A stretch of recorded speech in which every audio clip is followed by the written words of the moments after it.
जैसे भारत के IT sector का सामर्थ्य आज दुनिया देख रही है, वैसे ही आने वाले दिनों में भारत के स्पेस सेक्टर की ताकत नई ऊंचाई पर होगी।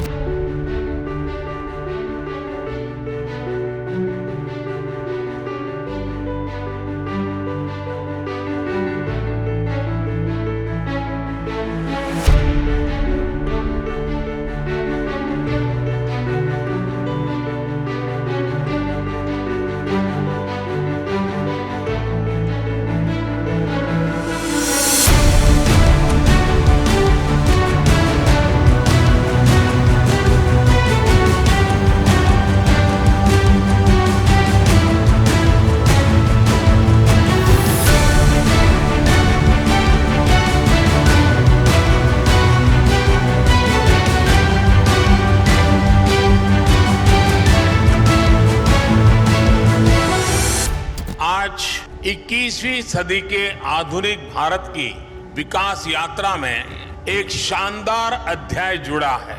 Indian National Space Promotion and Authorization Centre यानी इन स्पेस के हेडक्वार्टर के लिए सभी देशवासियों को और विशेष करके साइंटिफिक कम्युनिटी को मैं बहुत बहुत बधाई देता हूं।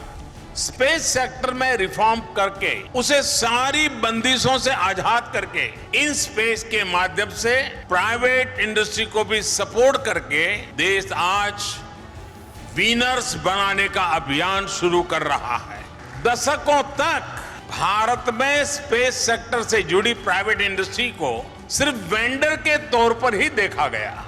वेंडर बना देने की वजह से उसके सामने आगे बढ़ने के रास्ते हमेशा अवरुद्ध रहे। एक दीवार खड़ी रही जो सरकारी व्यवस्था में नहीं है, भले ही वो कोई वैज्ञानिक हो या फिर कोई युवा, वो स्पेस सेक्टर से जुड़े अपने आइडियाज पर काम ही नहीं कर पाते थे। और इस सब में नुकसान किसका हो रहा था? नुकसान देश का हो रहा था। आज प्राइवेट सेक्टर सिर्फ वेंडर बनकर नहीं रहेगा, बल्कि स्पेस सेक्टर में बिग विनर्स की भूमिका निभाएगा। भारत के सरकारी स्पेस संस्थानों का सामर्थ्य और भारत के प्राइवेट सेक्टर का पैशन जब एक साथ जुड़ेगा तो उसके लिए आसमान भी कम पड़ेगा। Even sky is not the limit.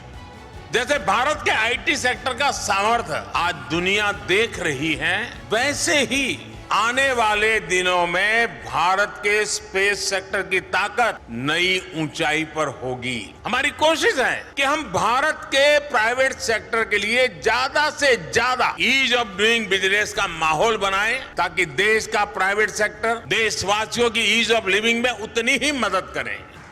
मुझे गर्व है कि हमारे प्राइवेट इंडस्ट्री के साथियों ने launch vehicle, satellite, ground segment और स्पेस एप्लीकेशन के क्षेत्रों में तेजी से काम शुरू कर दिया है। पीएसएलवी रॉकेट के निर्माण के लिए भी भारत के प्राइवेट प्लेयर्स आगे आए हैं। इतना ही नहीं, कई प्राइवेट कंपनियों ने तो अपने खुद के रॉकेट की डिजाइन भी तैयार कर ली है। ये भारत के स्पेस सेक्टर की असीमित संभावनाओं की एक झलक है। इसके लिए मैं अपने साइंटिस्ट, इंडस्ट्रियलिस्ट, युवा उद्यमियों और सभी देशवासियों को हार्दिक बधाई देता हूं।